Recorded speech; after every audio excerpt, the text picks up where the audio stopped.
This morning, we are at the end of the book of Leviticus.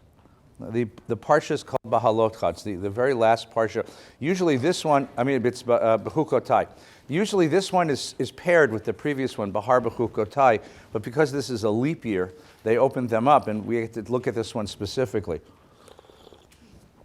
What you need to know about this particular Torah portion is that we didn't understand it until archaeology revealed something about the ancient Near East. In the late 19th, early 20th century, archaeologists began digging up great cities of the ancient Near East, and what they discovered were libraries of documents. And among the documents that were discovered were treaties. And there's a particular, it turns out that in the ancient Near East, I guess just like in any area where there's legal transactions, there became a set form of a treaty. And that form of a treaty is something that as you begin reading the Bible, you realize you've seen this before. The treaty, an agreement, a contract. These agreements, these treaties are usually between greater empires and smaller kingdoms. So if the United States of America enters into a treaty with Peru, for example, this is the sort of way it begins. It begins with an historical overview of how the two partners, the two parties to the treaty have engaged with each other. And then it sets out a set of stipulations. And then following the set of stipulations, the treaty is sealed and there's a procedure for reading it and storing it. And then there's a set of blessings and curses. That is, the parties to the treaty sign on to a set of blessings and curses if you keep the treaty and if you violate the treaty.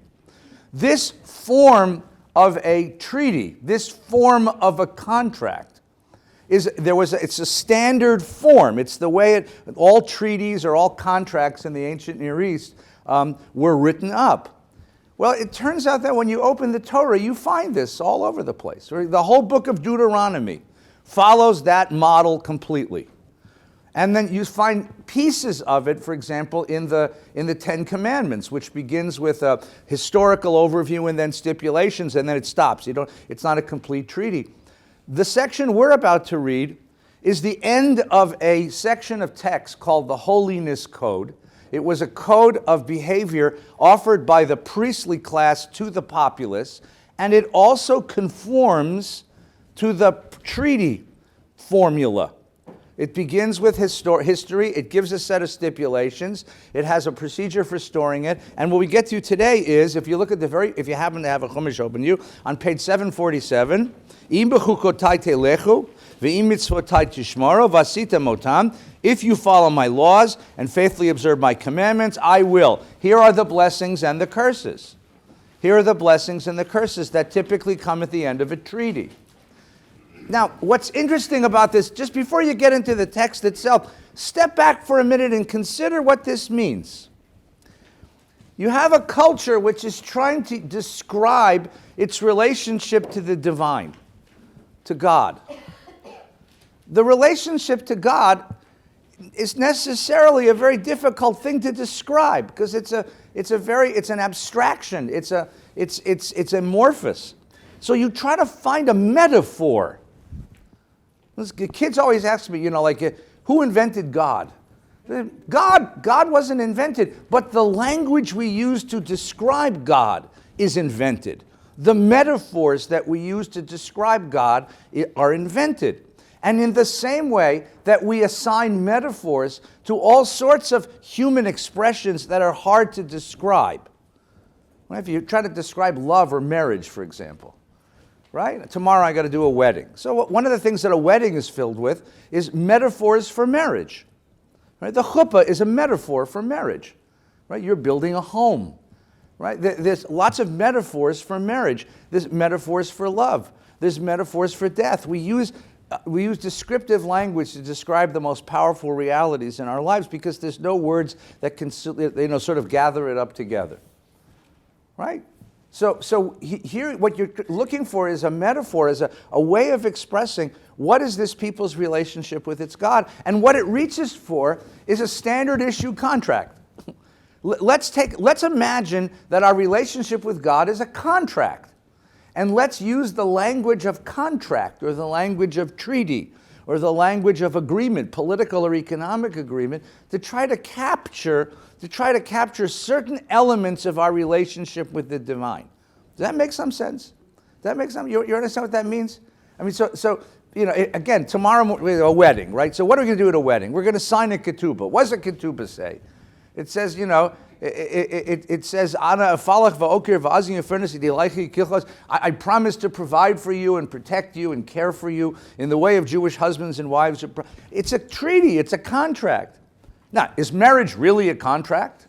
Well, it's a metaphor. Marriage is a lot more than just a legal contract. Marriage is a deep, deep, intimate bond between two human beings but you're using contract language as a metaphor to try to describe one aspect of it. He's going to put a ring on her finger. Hopefully she'll accept it. And he's going to say, Hareat mikudeshet li. The ring is a metaphor for that, for their relationship, because the ring is whole and unbroken, and the notion is that they give of each other whole and unbroken to one another. The chuppah is a metaphor. You see these metaphors for very powerful things, these symbols of very powerful realities that can't be captured in ordinary language. We use metaphors to describe them.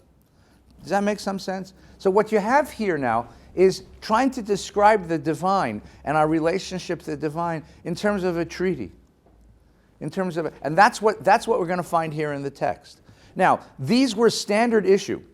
You'll find this a couple places, by the way. So here, if you look at the Torah portion, just take a quick peek at it with me. So it begins with blessings. And because this is a Jewish document, the curses are a lot longer than the blessings. Why should we be optimistic? God forbid. Right? Right? I mean, and it's quite beautiful. Look at page 748, the 11th verse, right? V'natati mishkani b'tochachem. V'natati mishkani b'tochachem.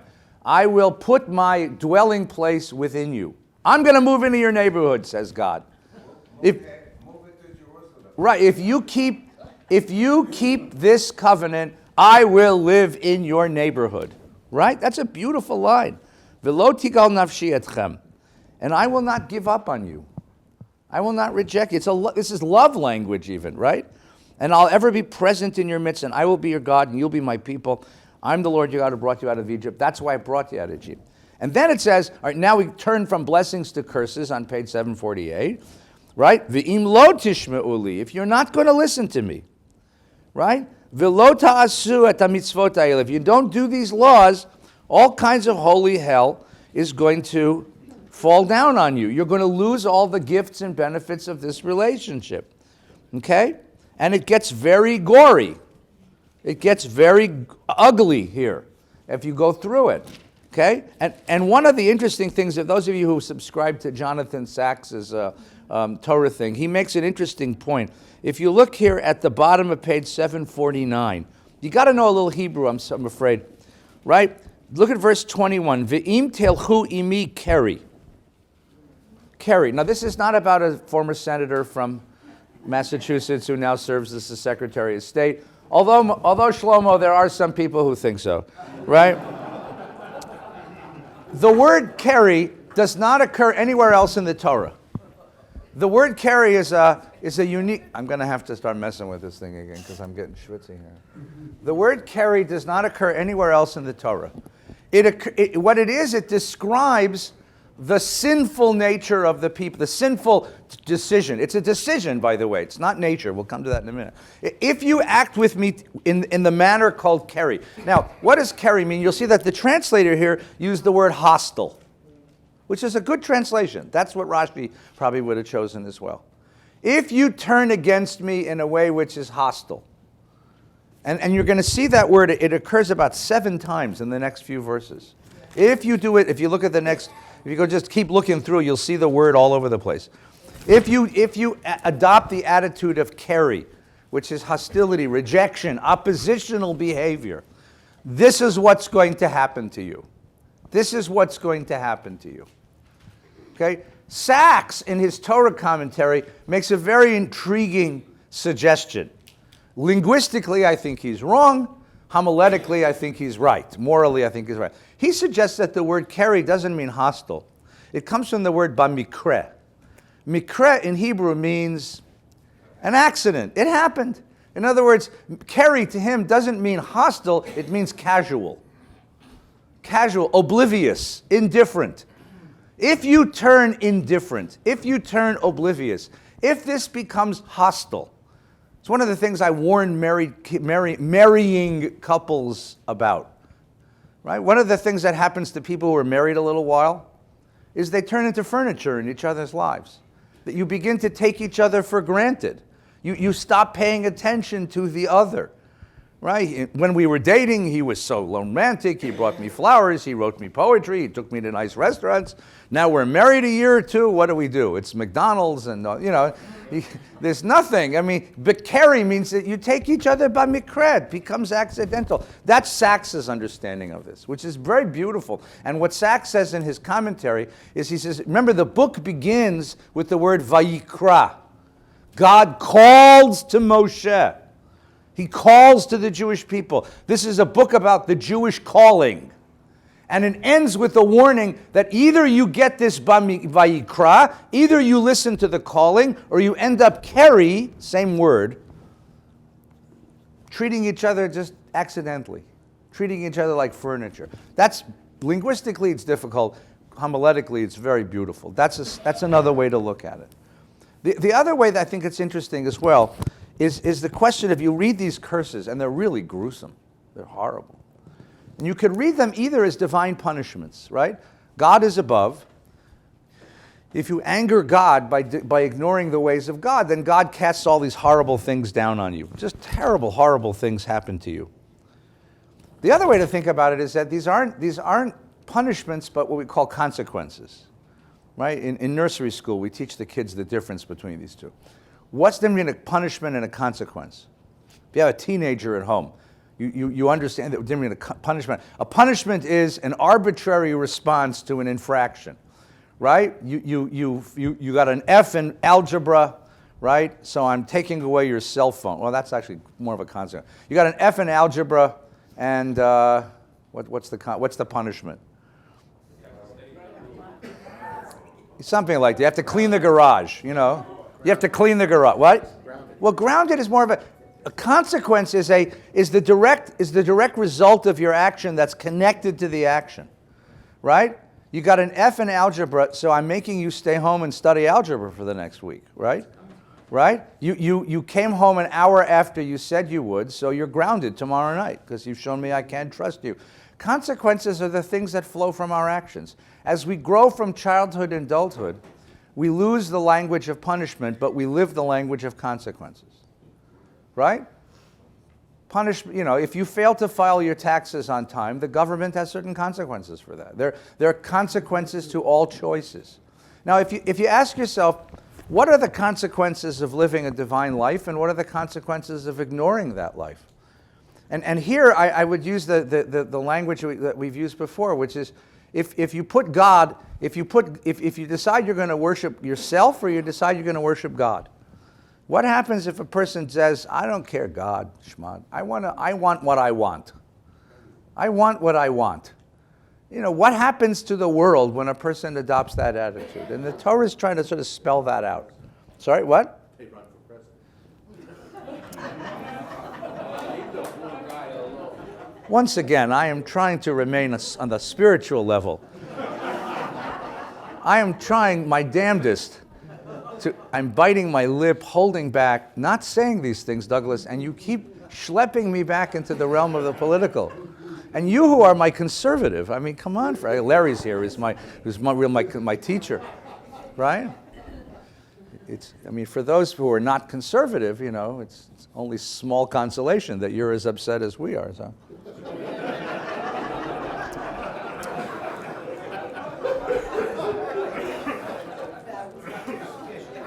If you want to see the definition of a man conflicted, watch the video of Paul Ryan answering the question.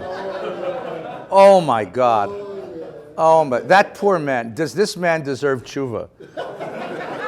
I hope he finds his shul Yom Kippur because he needs it. Oh my. This poor man, this is Kerry. He is torn. He is a mess. I'm not getting into this now. Go ahead. I just want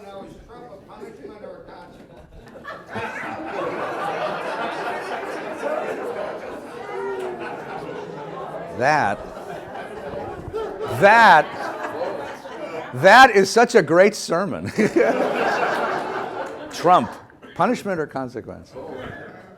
I think that, in the sense that politics has a certain rationality to it. That is to say, political culture follows certain kinds of patterns. I would say that, all political phenomena are consequences. You have to go back and ask consequences of what, right? So what were the trends in American politics and American culture that have led us to this election?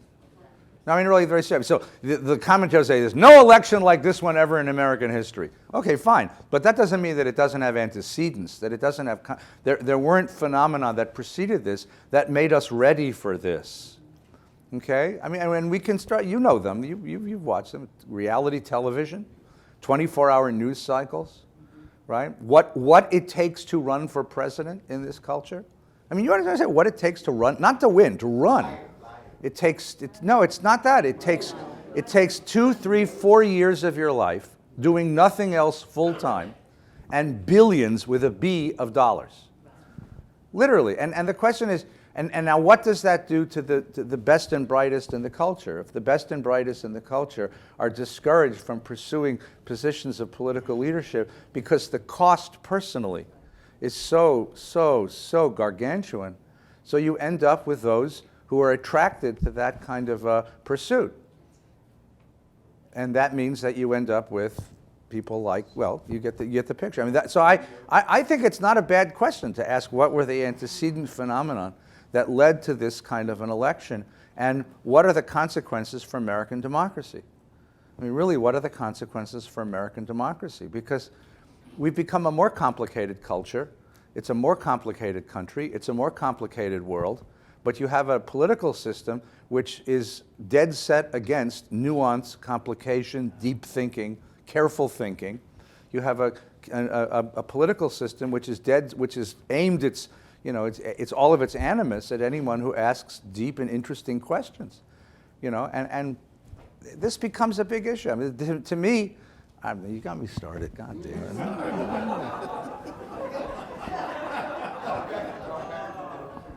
This is a very serious set of issues about the future of American democracy. I mean, to me, this is I'll give a sermon one of these days, when I won't get in trouble, because I think this is, whoever wins, we have become wounded as a democracy. This has wounded the texture of American democracy.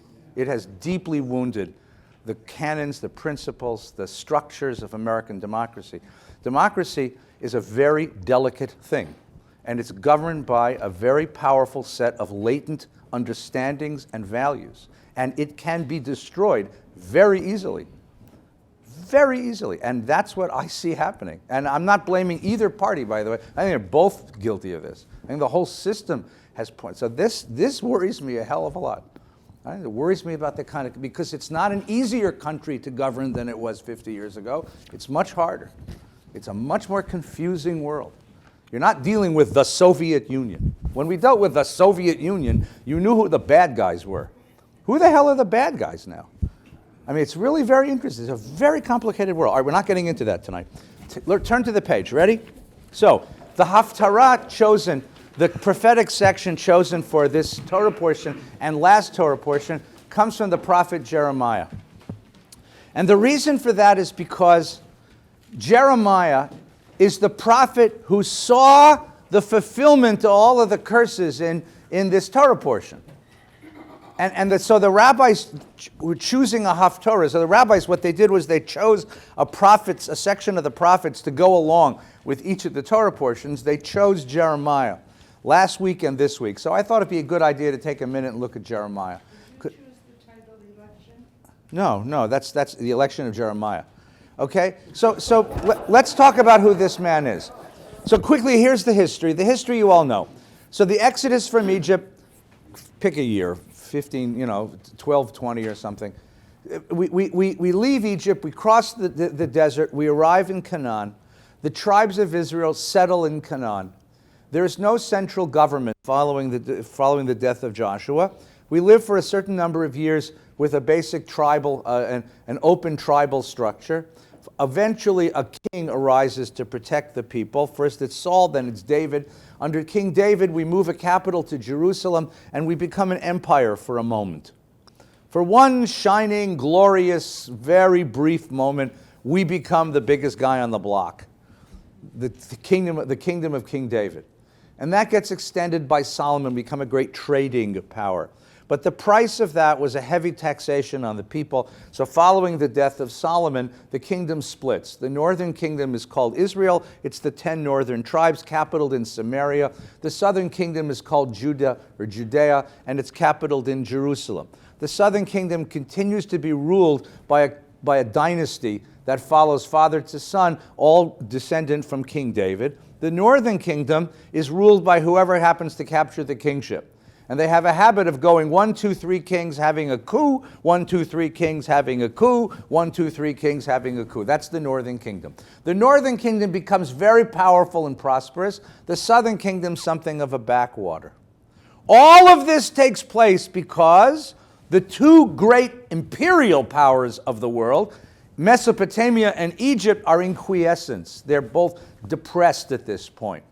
But starting in the 8th century, in the 700s BCE, you have the rise of the great Mesopotamian powers. The first great Mesopotamian power is called Assyria, Ashur, Mosul. The town of Mosul is Ashur.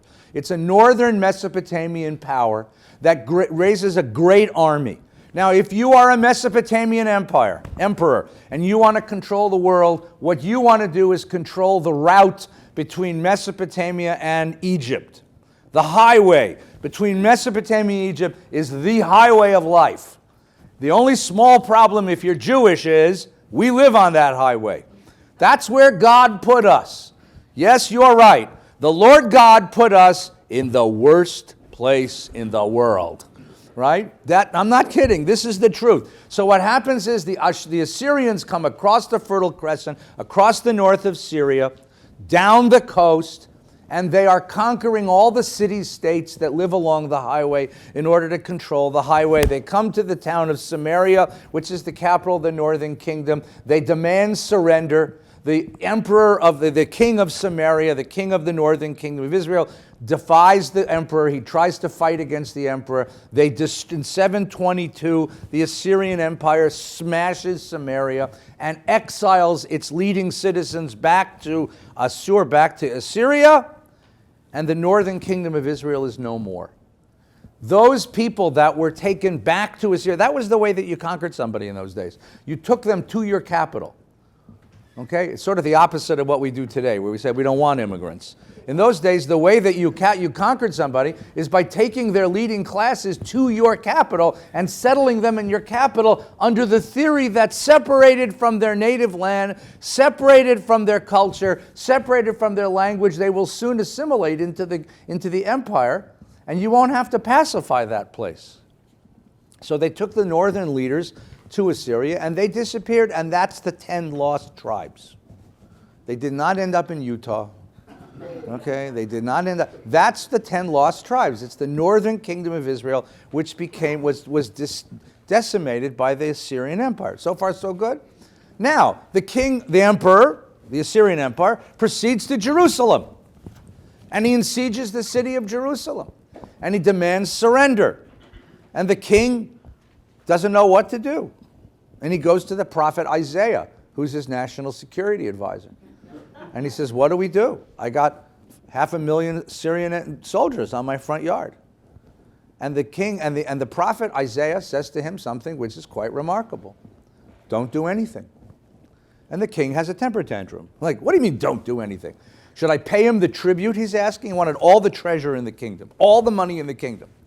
And surrender? Or do we go out and try to fight with him and preserve our dignity as a kingdom? And the prophet said, don't do anything. And the king had another temper tantrum, because you'd never tell a king, don't do anything. You have to do something. And the king said, don't do anything. And sure enough, in the morning, when the king woke up, all the Assyrians were gone. Now, what happened?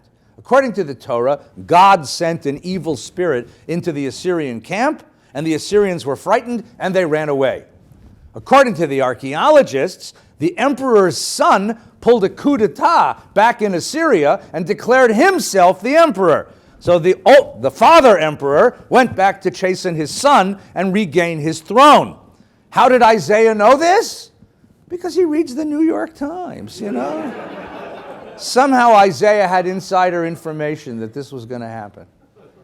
And he saw the instability of the Assyrian Empire. And so it turns out that the counsel, don't do anything, turned out to be the right counsel. And so the city of Jerusalem survives the Assyrian invasion for another 140 years. Now the remarkable thing is, you begin to develop an ideology around this. I mean, if you've seen your city besieged and you've seen destruction right in front of your face and it suddenly disappears, you start to say, we are inviolable. We're not vulnerable. We are unconquerable. God's on our side.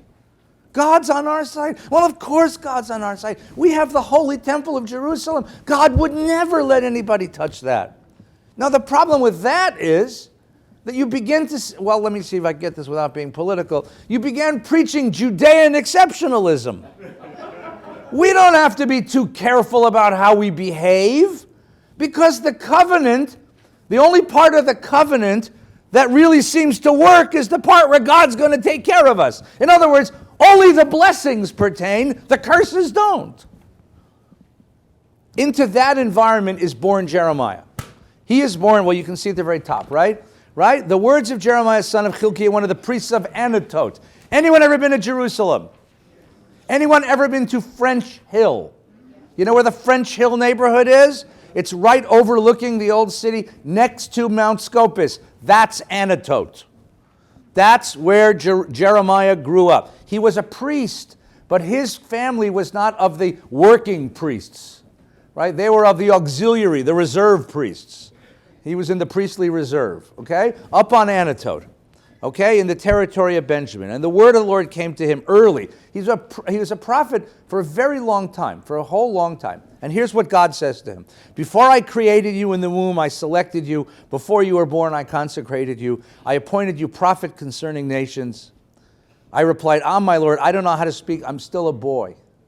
A boy means anyone under the age of 17. So what we have here is a pain in the ass, big mouth teenager. And God comes to him and says, you my guy. Right? Now, it's interesting. This is a great Haftorah, by the way, because the question is, how is being a teenager like being a prophet? No, very serious. Teenagers have this sort of moral absolutism, you know, and they know they're right. Right? I mean, no 17-year-old will ever listen to you because they're much smarter than you are. You know? Right? So, my Lord, I don't know, I'm just a boy. And God said, don't say I'm just a boy. Go where I send you and speak what I command. Have no fear of them. For I'm with you to deliver you, declares the Lord. And the Lord put out his hand, touched my mouth, and the Lord said to me, herewith I put my words into your mouth. See, I appoint you this day over nations and kingdoms to uproot and pull down, to destroy and overthrow, to build and to plant. What a great ideology for a teenager. Seriously. Kid, go into the world and speak the truth to power, and uproot and pull down and destroy and overthrow and build and plant. It's those last two that lots of kids forget, building and planting. So Jeremiah becomes the nemesis of the king of Jerusalem because he's preaching something. Now, where did he get it from? Prophecy is a great mystery to me. Is the prophet simply a ventriloquist and God speaks through him? That's unlikely because each of the prophets speaks in a different idiom. Is the prophet given some kind of truth? How does God give a truth to a prophet? What's the difference between prophecy and psychosis? I'm sorry that it's cold. If a guy stands on the corner of Ventura Boulevard and Sepulveda and says, thus says God, we collect him, we give him a little Haldol, and he feels better, right? A little, you know, some lithium, and you get him back to normal again. But if a guy stands in the middle of Jerusalem and says, thus says God, he's a prophet. What's it mean, a prophet and a psychotic? I have a theory. And I'll tell you where I learned this theory. I learned this theory from reading the diaries of Theodor Herzl. Theodor Herzl began saying in 1897, a great conflagration is coming to Europe, and it will swallow up the Jews of Europe. He thought it was coming from France, not from Germany. But in 1897, at the first Zionist Congress, he said this: if we don't get the Jews of Europe out of Europe, they're going to be destroyed. People thought he was nuts. I think Herzl went to sleep every night and saw Auschwitz in his nightmares. It's the only thing I can imagine. And he writes in his diaries about some of these strange dreams he has. I think it's the only thing that explains Herzl's manic behavior, going from a completely assimilated Jew to a Jew who becomes the champion of one idea, saving the people. I think Jeremiah has the same thing. There's actually a verse in Jeremiah that's some evidence for this, right? And I'll tell you what it is in a second. I think Jeremiah, starting in his 17th year, had dreams. And what he saw in his dreams was the destruction of everything dear to him. The burning of the city, the murder of the priest, the destruction of the temple, the holy hell that destruction would bring. And now imagine a human being, it's like a Twilight Zone episode. Remember the Twilight Zone? That's Revelation. We should do a Shavuos on the Twilight Zone, right? The Twilight, I mean, remember, it's like a Twilight. The guy goes to sleep every night, and in his dreams, he sees the destruction of everything dear to him. What would that do to a human being? That would turn him strange, right? That would change it. So he's not just a political activist. He's just not just a moralizer or a sermonizer. He's not just a political pundit. He's a person who is gripped with the vividness of what's coming. Now, the reason I think this is true is because there's a verse, I didn't put it here, but there's a verse, and he witnesses, at the end of his life, he's going to witness the destruction of Jerusalem. Some people say he was actually taken prisoner by the Babylonians. Other people say that he went to Egypt and escaped there with the help of his family. He sees it, and at the end of the book of Jeremiah, there is this very curious verse where he says, "Last night I got the first good night's sleep I've had in a very long time." Which is a strange thing to say after the destruction of everything dear to you, except if you've been living with that reality for 40 years. For 40 years, the man went to sleep every night and saw what was coming. And it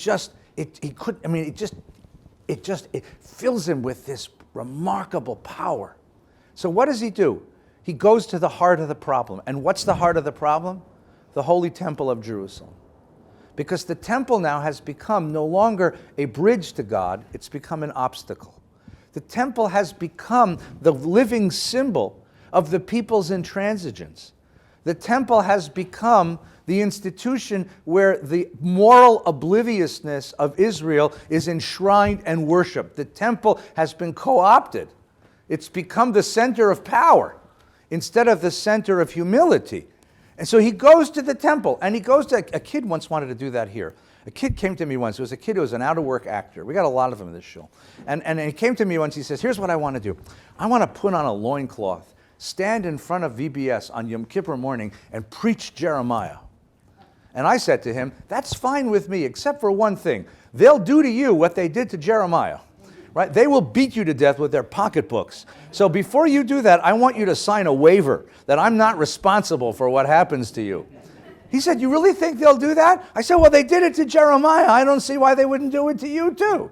Right? So this is what he does. He goes to the Temple of Jerusalem. Now here's the background, right? The book of Numbers has this notion that you will not defile the land in which you live, in which I myself abide, for I, the Lord, abide among the Israelite people. We saw that in today's Torah portion, right? V'natati shachanti b'tochacha. I will live in you and within you. I will live in your neighborhood. But you got to understand that the Israelites had this interesting idea that the land of Israel is not like any other land. In Reseda, in Van Nuys, and certainly in Beverly Hills, you can live a moral life or an immoral life, and it won't matter much. It'll matter to you, to your family. But the land isn't going to know it. Israel has land that's morally sensitive.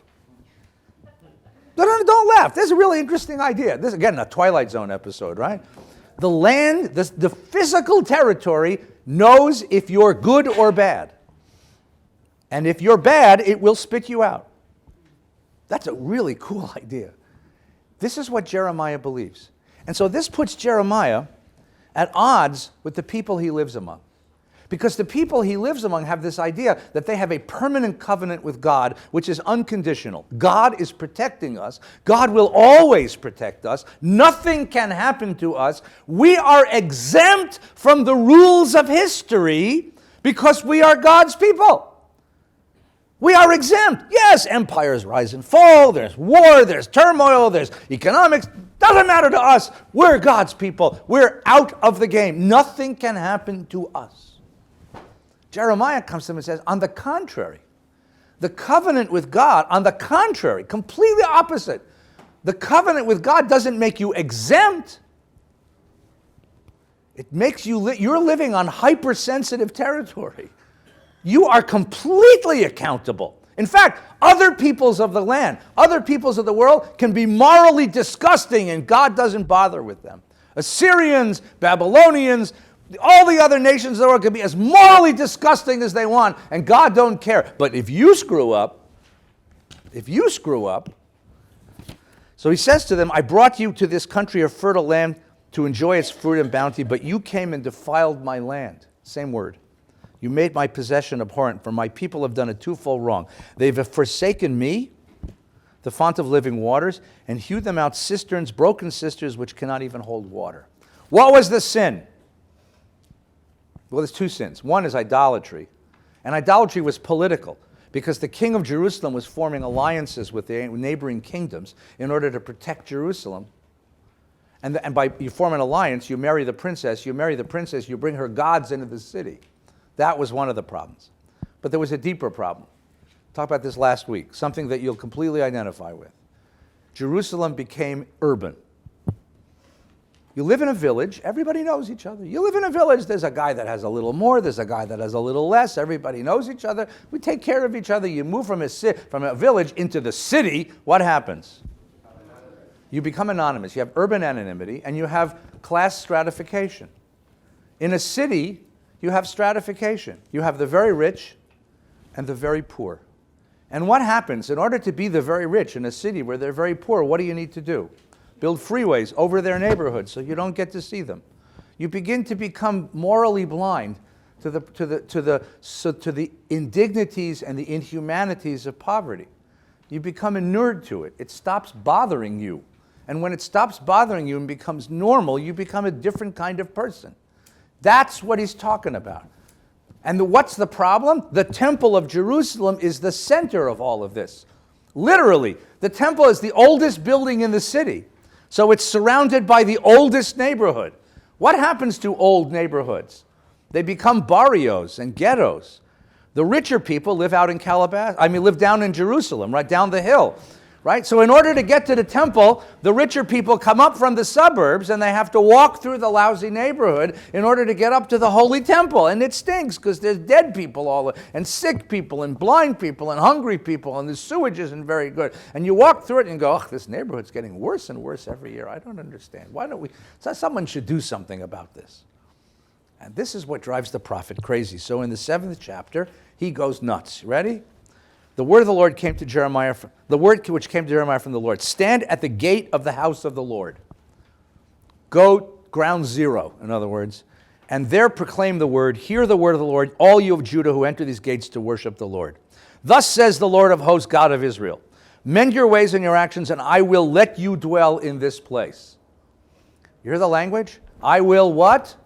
Let you dwell. Meaning, this land doesn't belong to you. You don't have any sure hold on this land. This is not yours. I will let you dwell. I will let you dwell. Don't put your trust in illusions and say, the temple of the Lord, the temple of the Lord, the temple of the Lord are these buildings.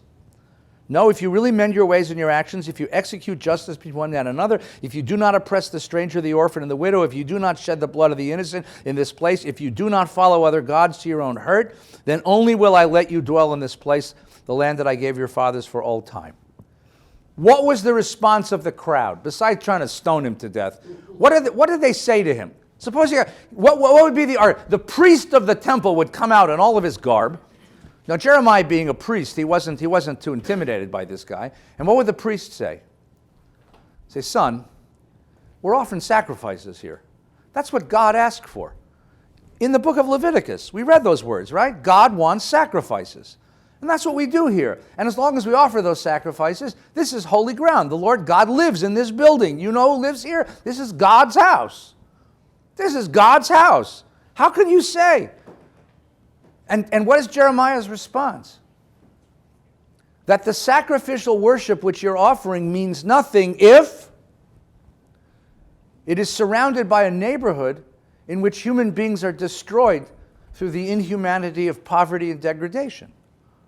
I mean, in other words, for Jeremiah, the political and economic conditions of the people present an ethical threat, a serious moral threat to this people. For the priest, morality and ritual have nothing to do with each other. Yeah, fine. We'll get to that. That's urban reconstruction. But we're talking here religion, and that's important, right? This is one of the great questions of the world.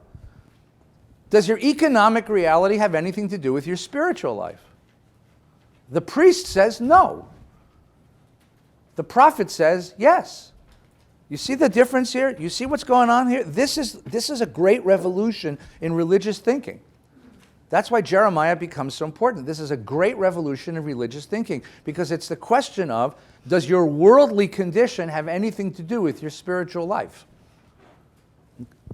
Or is worldly condition a distraction from spiritual life? Or is spiritual life independent of worldly condition? Ready? Where else does he say? Where are we? Right?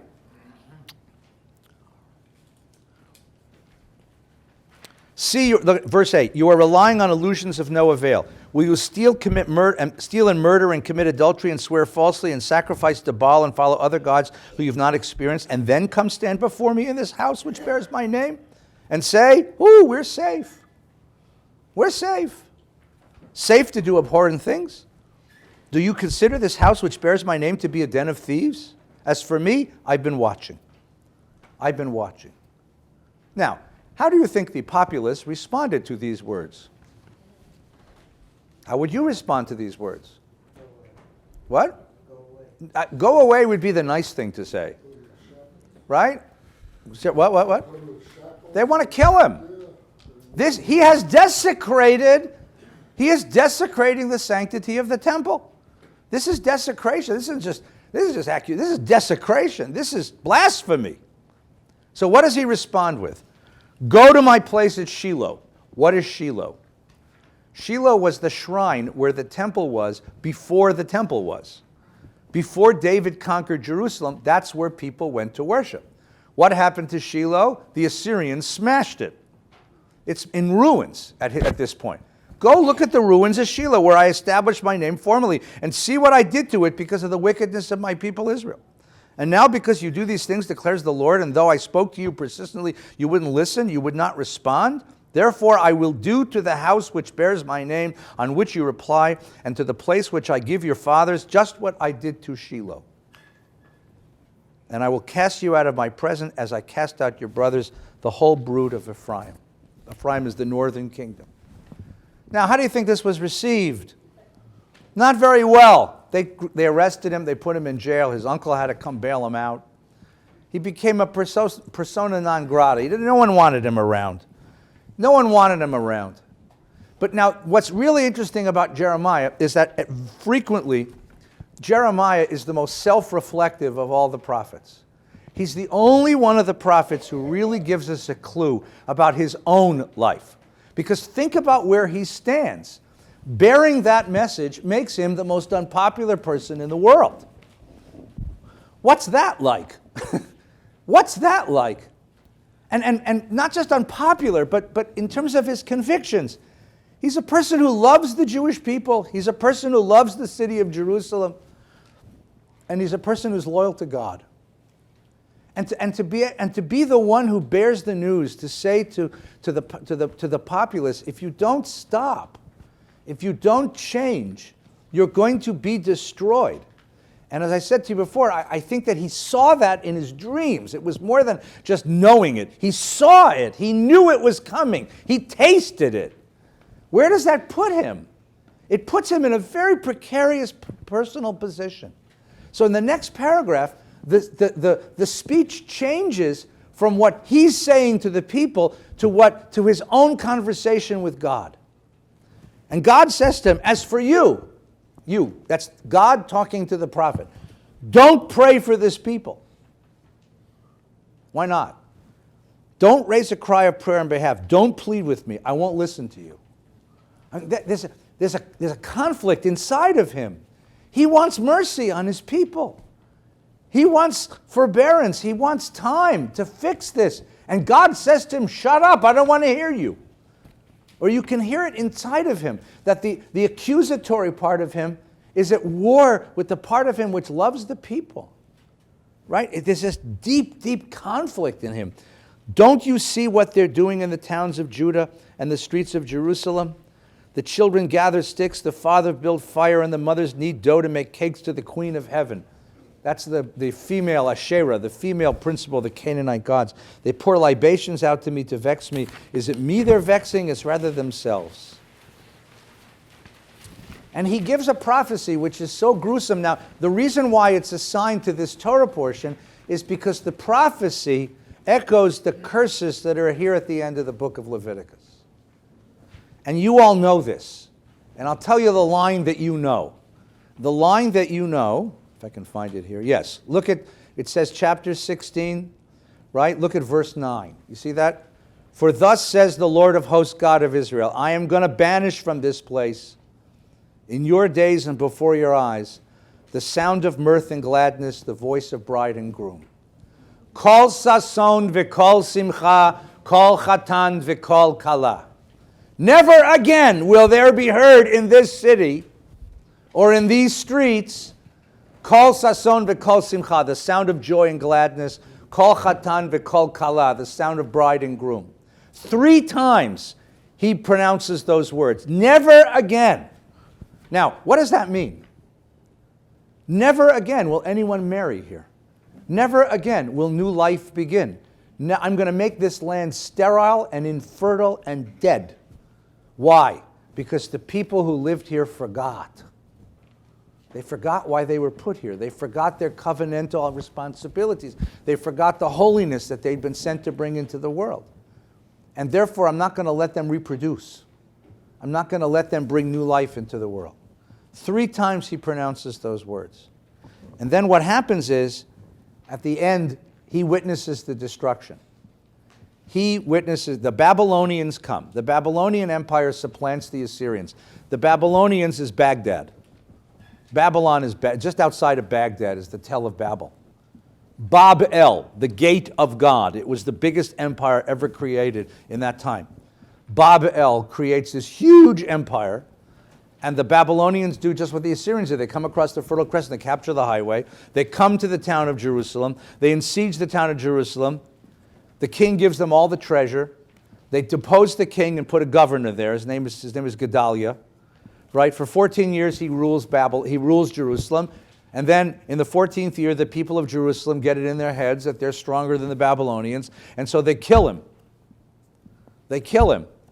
That doesn't make the Babylonian Empire happy. So the Babylonian emperor takes his army, Nebuchadnezzar takes his army, comes across the Fertile Crescent, and he's coming down the Fertile Crescent to destroy Jerusalem. What are you going to do? What are you going to do? And if you're Jeremiah at this point, and the destruction that you've been seeing in your dreams for 38 years, it's coming. You can smell it coming. What are you going to do? Well, the king of Israel, the king of Jerusalem, has a plan. Here's what he's going to do. The king of Jerusalem is going to gather all the kingdoms in the neighborhood, and they're going to fight against him. They're going to try to put up a wall of resistance to the Babylonians. And Jeremiah knows it ain't going to work. Strategically, it's not going to work because you're dealing with a strategic power on a level far beyond anything. I mean, remember when we went into Iraq, you know? And there was all those news reports saying, oh, those Iraqis have a pretty good army. And we went through Iraq in 15 minutes, remember? Shock and awe. Okay, remember that? The United States military is on a level exponentially more powerful than anybody else in the world, including the Chinese, by the way. Exponentially powerful. We could go anywhere in the world at any time and take down any kingdom we want. That's the Babylonians. And Jeremiah knows that. The king of Israel, however, much like Saddam Hussein, thinks, has medals on his chest, so he thinks he's. So here's what happens. Look at verse 27, chapter 27. The Lord said to me, make yourself thongs and bars of a yoke. What's a yoke? It's the thing you put across oxen, right? And put them on your neck and send them to the king of Edom, the king of Moab, the king of the Ammonites, the king of Tyre, the king of Sidon. These are all the small city-states in the neighborhood who have come to Tzidkiyahu of Judah and Jerusalem, and give them this charge to their masters. Thus says the Lord of hosts, God of Israel, say to your masters, it was I who made heaven and earth, who made earth and men and beasts who are on earth, and by my great might and my outstretched arm I give it to whomever I deem proper. I herewith deliver all these lands to my servant King Nebuchadnezzar of Babylon. I even give him the wild beasts to serve him. All nations shall serve him, his son and his grandson, until the turn of his own land comes, when many nations and great kings shall subjugate him. The nation or kingdom that does not serve him, King Nebuchadnezzar of Babylon, and does not put its neck under the yoke of the king of Babylon, that nation I will visit, declares the Lord, with sword, famine, pestilence, until I've destroyed it by his hands.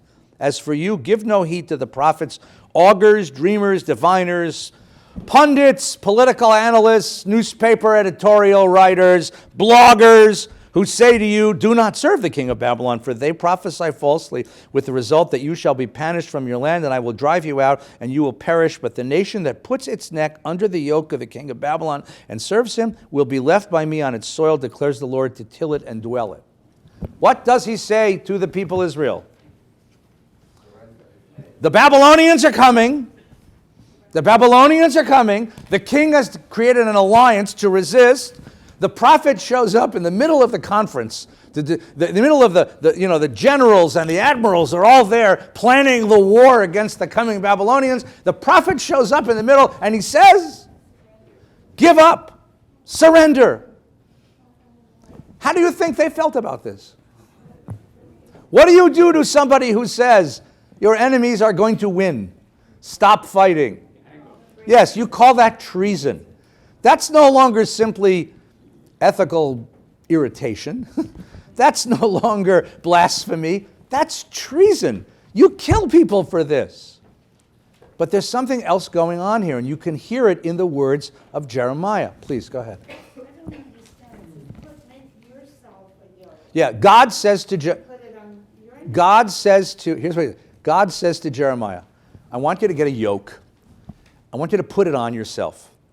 And I want you to show up in the meeting between all these kings.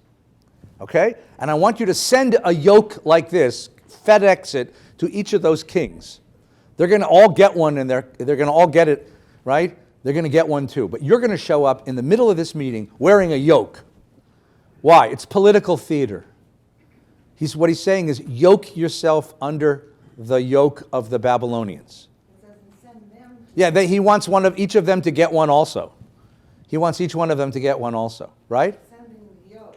Now, by the way, if you're an ox and you're living under a yoke, is that a good thing or a bad thing?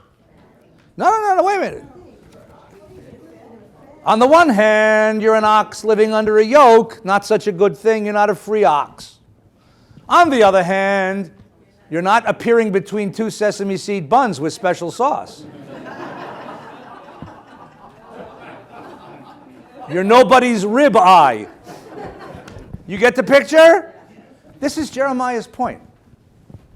This is what Jeremiah came to at the end of his life. He's just invented something here which is quite remarkable. We think about ourselves as a polity. We think of Israel as a nation, right?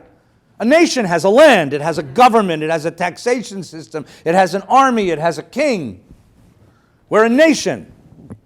An independent nation, an autonomous nation, a nation with power, material political power in the world. But the time has come to stop thinking that. Because that works as long as there's nobody bigger than us in the neighborhood. We are now living in a different world, folks. We are living in the age of empires. If we go on thinking of ourselves as a nation independent of other nations, and we define ourselves by our political power, by our material power in the world, we will be destroyed forever. But we don't have to be that. We could be something different. What if being a Jew, Judean, doesn't mean being a citizen of the Judean state? What if it means being a part of a cultural, religious community, living under another government? What do we lose? We lose the pride of statehood. We lose the testosterone-charged manliness of knowing we pick up swords and fight for our dignity. That's great. You can fight for your dignity as long as you have some inkling of a chance of winning. But if you're going to be killed, that's stupid. Give up all the trappings of worldly power and accept your condition as a spiritual people, not rooted in a land, not rooted in a state, not rooted in political power, but practicing the ways of your God, learning the traditions of your ancestors, and living an ethical life. And if that's the case, you can do that under the Babylonian emperor. You can live as a citizen of the Babylonian Empire. You could live very nicely as a citizen. He doesn't want to kill you. He just wants your taxes. And he doesn't want you to have a country anymore. But you can do that. In other words, here you have in Jeremiah the very first prophet of diaspora. Diaspora. Now, diaspora is not the chosen condition. It would be better to be sovereign and independent. But given a choice between diaspora and death, Jeremiah invents an idea. We are not a political entity anymore. We are a religion. We are a culture. We are a people that doesn't need a state, that doesn't need sovereignty, that doesn't need power. And as long as you worship power, and power is a difficult thing, because guys, especially men, get into this, right? Men get this. If men have this thing of the dignity of their power, right? They have to wave their swords around. It's a Freudian thing, And Jeremiah says that's not going to help us anymore. The world has changed. And in this changed world, if we don't redefine ourselves, we are going to die. And the contract change? What? And the contract changes? The contract stays the same. You will be protected so long as you observe the covenant. But you will have the land. You will not have the land. The land will be, the contract said that you will not have the land because you violated the terms of the contract. And if you come back to not violate it, you will live here. Well, if you observe a covenantally true life, you can have the land back. It may take a while. It might take a while. And so you see what's going on here? So now, because we have no time at all, let me just draw a quick arc for you. Jeremiah takes us off the land, out of the world of political power, military, material, political power, and teaches us to live as a cultural, spiritual community among the peoples of the world. He taught us how to do that. And that strategy, offered here in 586 BCE, worked. From 586 BCE until another prophet rises in 1897 CE, AD, and that prophet's name is Theodor Herzl, who says, the world has changed again. And now we must return to land, return to power, return to politics, because the world will no longer let us live as a stateless, landless, powerless people.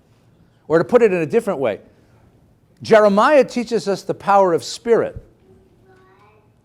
Herzl said it's time to return to the power of arms, the power of politics, the power of might. That's the arc of Jewish history. The arc of Jewish history runs from Jeremiah to Theodor Herzl. And if you find it confusing to read the stories about what's going on in Israel now, and you're worried about Israel and its place in the world, that's okay. We were landless and stateless from 586 BCE until 1897, until 1948 CE. We got really good at that. Took us a while, but we got really good at it over that many thousands of years. We've only had a country for 68 years. No wonder we're not very good at it. Give us 300 years, we'll figure it out. God, please. But that's the point. We're not good at it yet. We haven't yet regained the skills or gained the skills to live in such a world. And the problem is that the world we're living in, while Herzl was right about this, he was right that we needed to return to sovereignty. The problem is, it's still a world of empires. And in the world of empires, we're a small people. And how do you live as a small people in the world of empires? But this is the beginning. This is the beginning of the idea, the redefinition. What I will point out to you, which is hopeful, is we have this remarkable ability to redefine ourselves. I mean, any other people in the world would have been destroyed. The Babylonians came in 580s. They didn't listen to Jeremiah. You know that, right? They didn't listen to him. They locked him up, actually. They tried to kill him. They resisted. The Babylonians came. The Babylonians destroyed the temple. They destroyed the city. They destroyed the priests. They exiled the main characters of Israelite politics back to Babylon. We remained 75 years in Babylon, and then the Persians let us come back and rebuild the temple. And the temple stood until 70, when once again the Romans came, did the same thing. But this time we had an idea. We owned an idea, because Jeremiah invented it, that we could live without land, without power. And that idea kept us alive all these years. It kept us alive all these years. It's a remarkable ability to readjust your vision of what you are and where you are in the world. And that's because of him. This is the other definition of prophecy. Definition of prophecy is the spiritual and cultural resilience to redefine yourself in order to survive in a world that's changing. Douglas. Do you think we as a people could survive a third wave? I don't know. Probably not. But I don't know. I hope not. I hope I don't have to find out. So last I have to give you some hope before you leave. Look at the end, right? 3 times in his prophecy, he said, chapter 31. 3 times in his prophecy, Jeremiah says to the people Israel, Lo yishama bi'arei Yehuda b'chutzot Yerushalayim kol sason v'kol simcha kol chatan v'kol chala. Never again will these hills or these streets ever hear the sound of joy and gladness or the sounds of brides and groom. 3 times he says that, right? And then finally, at the end, after the destruction, Jeremiah completely changes his message. After 40 years of being a prophet of the coming destruction, he becomes a prophet of restoration and renewal. And he says to them over and over again, look at chapter 33, verse 10. Thus says the Lord, again there shall be heard in this place, which you say is ruined without man or beasts, in the towns of Judah and the streets of Jerusalem that are desolate, without man, without inhabitants, without beasts, the sounds of mirth and gladness, the voice of bride and groom, the voice of those who cry, give thanks to the Lord of hosts, for the Lord is good, and his kindness is everlasting, as they bring thanksgiving offerings to the house of the Lord. After 3 times prophesying that the land will be desolate, he comes back and he says, Od yishama bi'arei Yehuda b'chutzot Yerushalayim. Instead of lo yishama, the prophecy is Od yishama. Once again, I promise you. I promise you. And what's interesting about this prophecy is you can hear what God said. Jeremiah becomes cynical. Jeremiah says, look what you did. God, look what you did to this place. It's empty. It's dead. And God says, don't tell me it's empty and dead. They will return, and they will rebuild, and they will replant, and they will renew. And that's why every wedding, no matter where it is in the world, every wedding is a substantiation of that prophecy. Every couple that stands under a chuppah and says, I'm starting life together, is a substantiation of that prophecy that life begins again in the world for this people. And if you've ever been to Jerusalem, there's like no weddings in the world like Jerusalem weddings. Remarkable weddings. Just remarkable weddings. Because the idea that in the city of Jerusalem, the sounds of joy and gladness and brides and grooms celebrated is indeed the resurrection of this people and the substantiation of this prophecy. Here stands this man who looks at politics and says, where is the hand of God in this politics? And today we're going to spend a little time learning with him, okay? Have a good Shabbos. We'll see you next week. Take care. Be gesund.